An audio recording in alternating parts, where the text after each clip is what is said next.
So hi everyone, in this video, we are going to discuss about the Hi-Fi MVP. So previously, you have developed a low fidelity minimum viable product and had it validated by your customers. So today, you are going to, not today, we are going to discuss the topics that are needed in order for you to create a 5-minute investment proposal that would include the opportunity definition, the Hi-Fi MVP or the market validation, economic analysis, investment requirements plan, etc. Okay, so the rubric would be whether the venture is a good investment or not.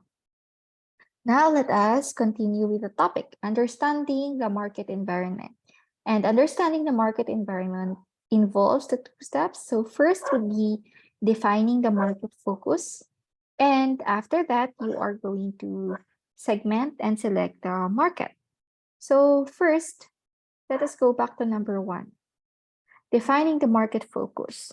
So this refers to the specific na target market or segment that a company or business chooses to concentrate its marketing efforts on. So what does it involve on? So we need to identify a particular group of customers with common characteristics, needs, behaviors, preferences. And based on this, we are going to tailor the marketing strategies in order for us to effectively serve that specific market segment. And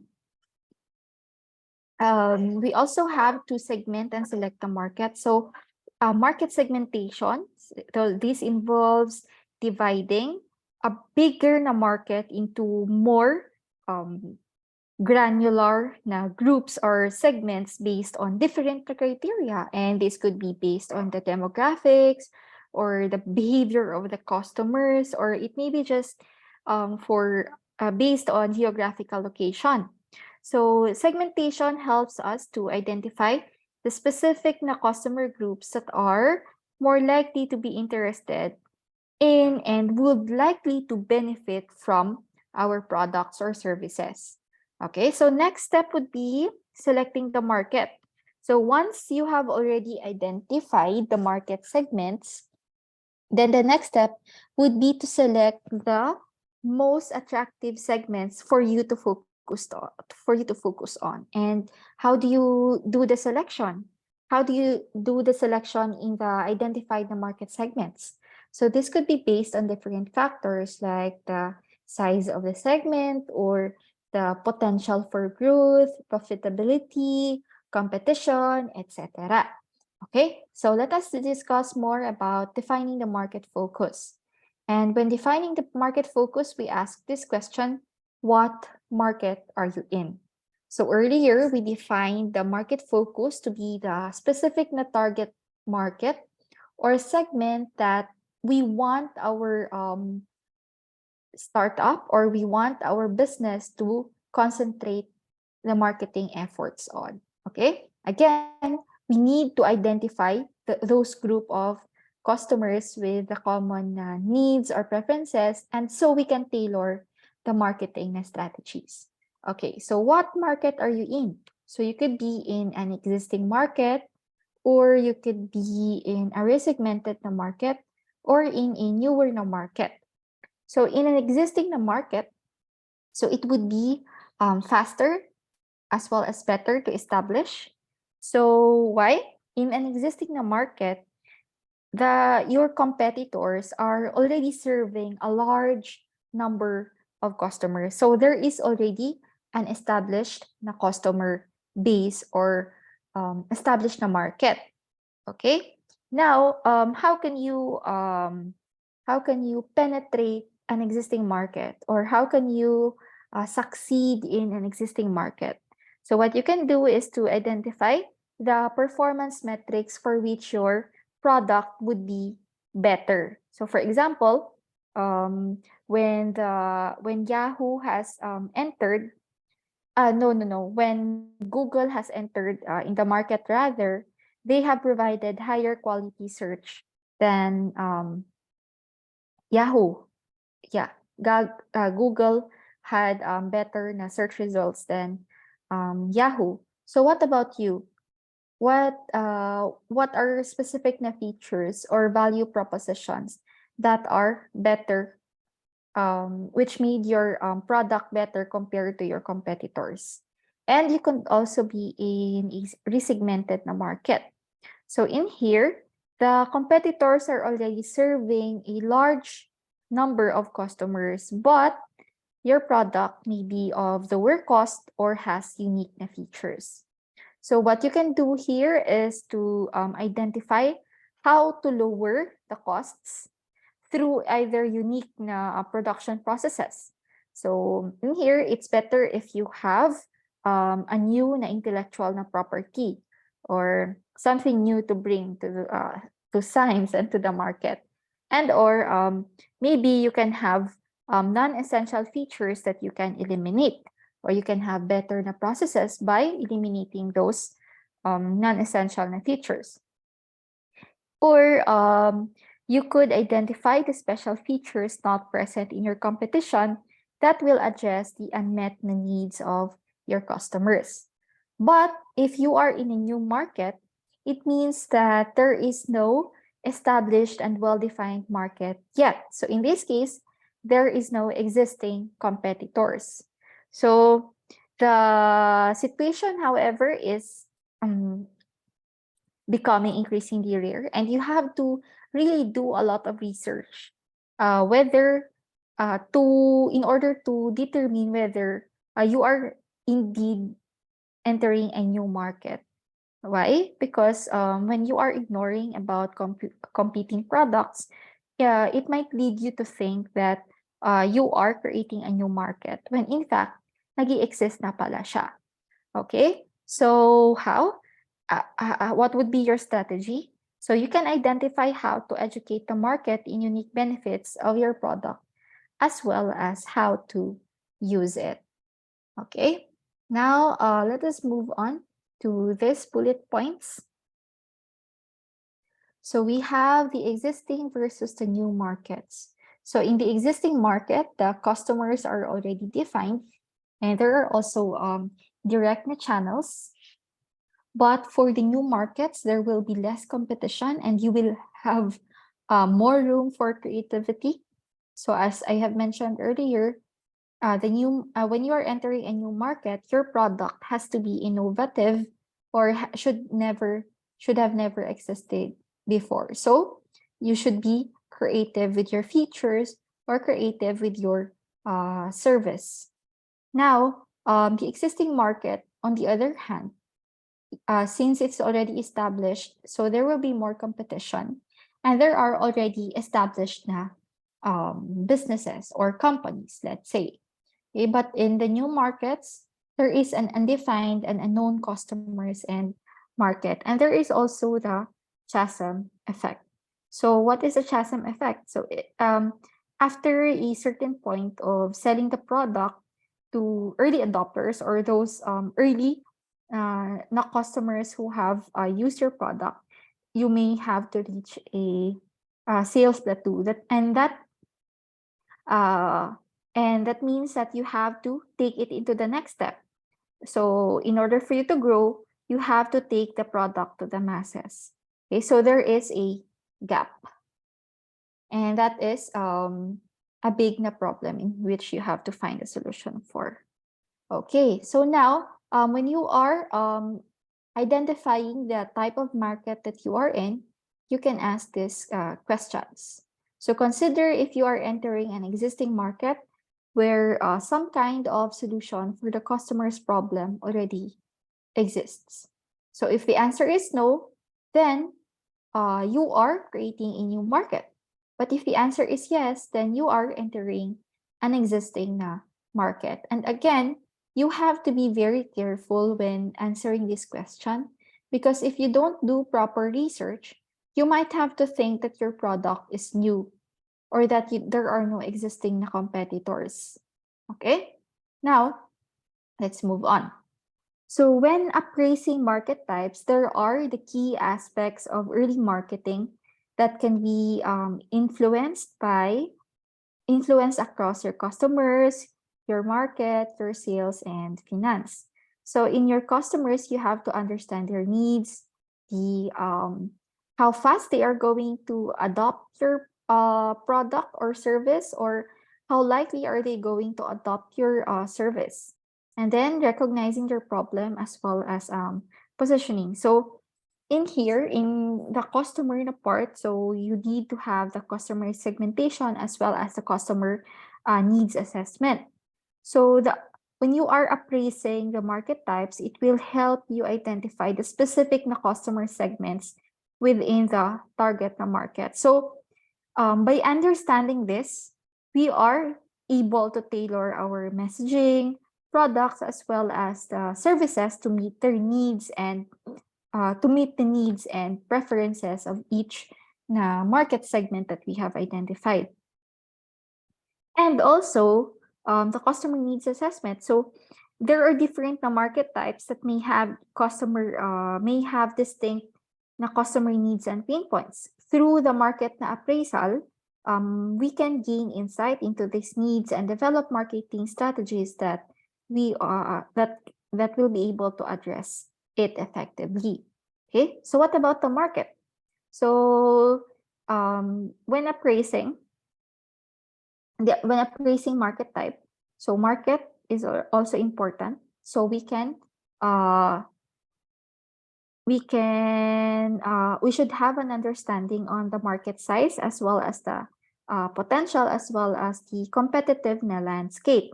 So appraising the market types provide an understanding of the size as well as the growth potential of the market.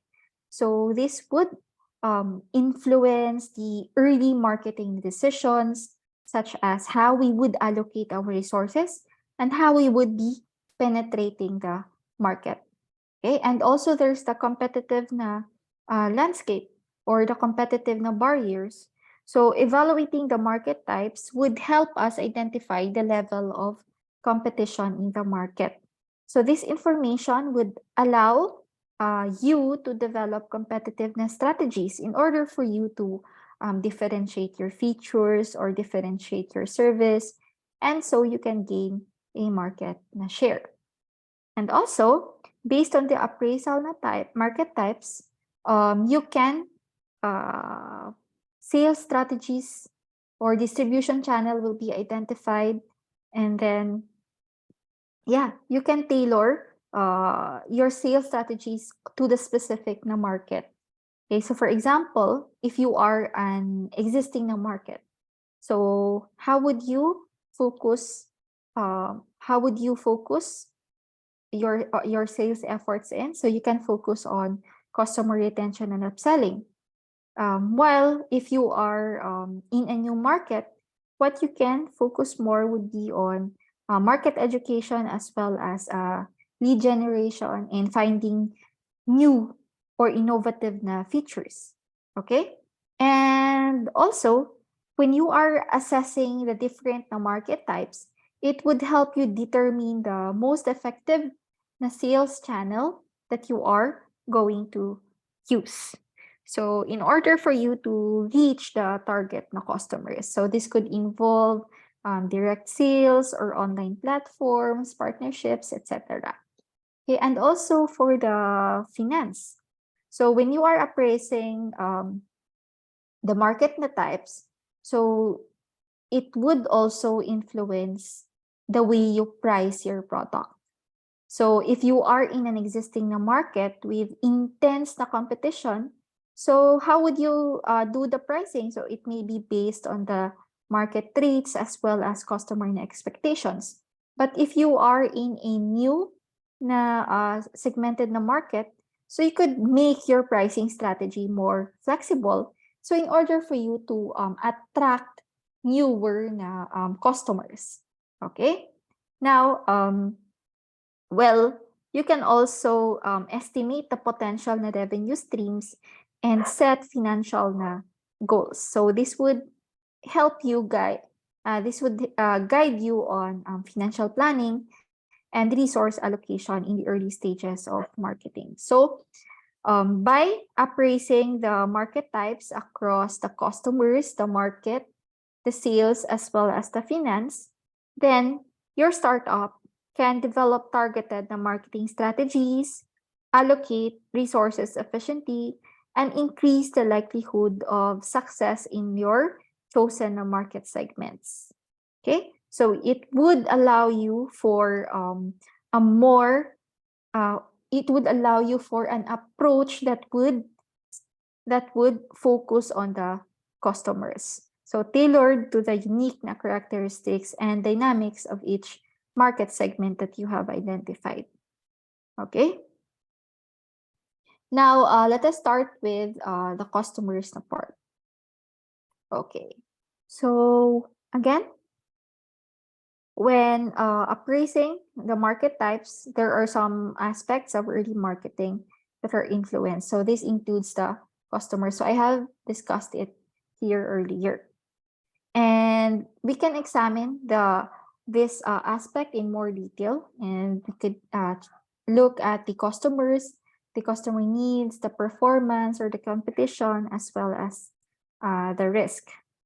Okay, so in the customers, so in here, it would help us identify the different customer segments that your startup should focus on, and we should understand the different characteristics, preferences, as well as different customer insights.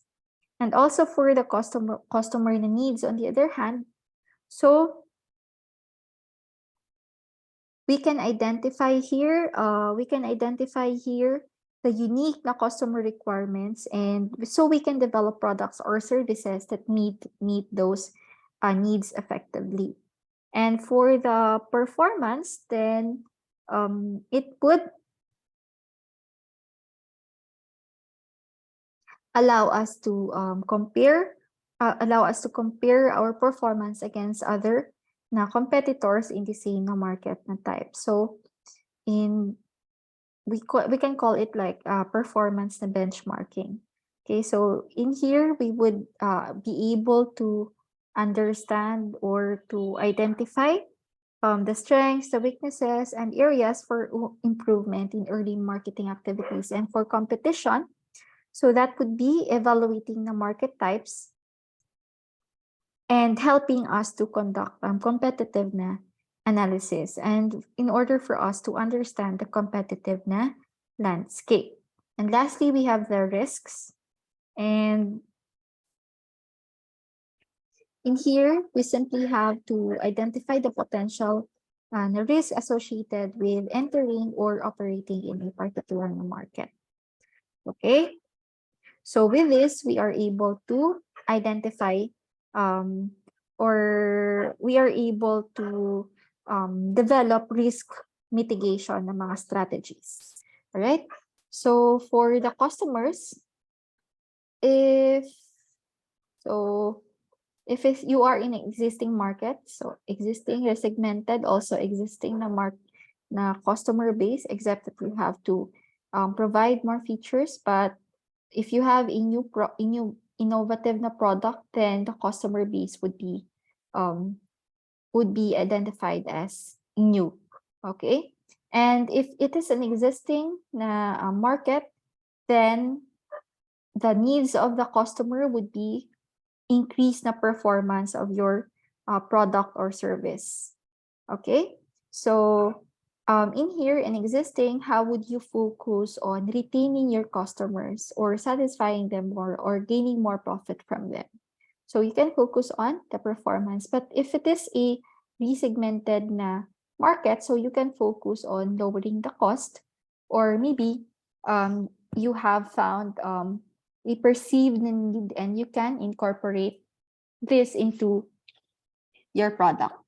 Okay, but if it is a new product, then you have to focus on the simplicity as well as the convenience of the product.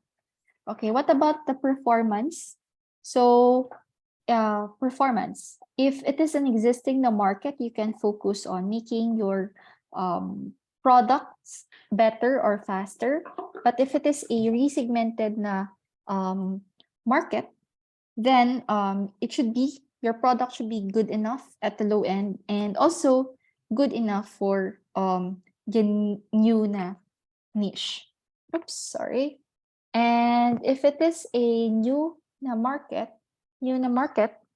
then you should introduce a more innovative na features, and it should be low in traditional na attributes and improve by new customer na metrics.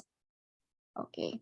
But if based on the competition on the other hand, so for the existing and resegmented, so it's just existing na incumbents. But for the new na market, so it could be other startups.